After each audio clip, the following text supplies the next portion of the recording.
Yan, sa kuwa. Sa San Rafael nga, sa bagoy ko. Sumunti. Didi, San Rafael. Sa San Rafael. Lingaw na si tatay. Si Orestes. Batang na unapay, batang na baka nakoy ka. So ayan po, nakatali po ang kamay niya.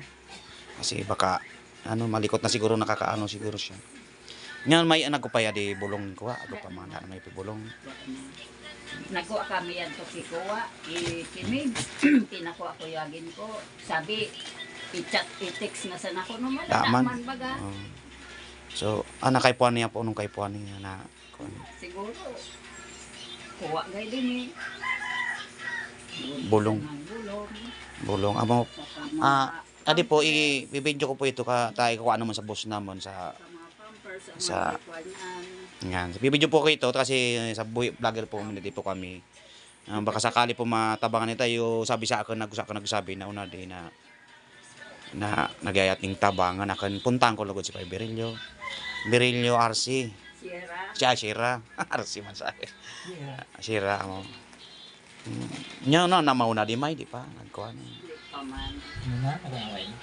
Muna ko no. Si mamay asa. Amo pa ding sud ni mamay panipay nagdiri yung sira. So ayan mo na po may magbalik pa ko rin kina kay bako yo usada kay bako baka interview pa kanamon okay lang. Si pat yun kuman sana si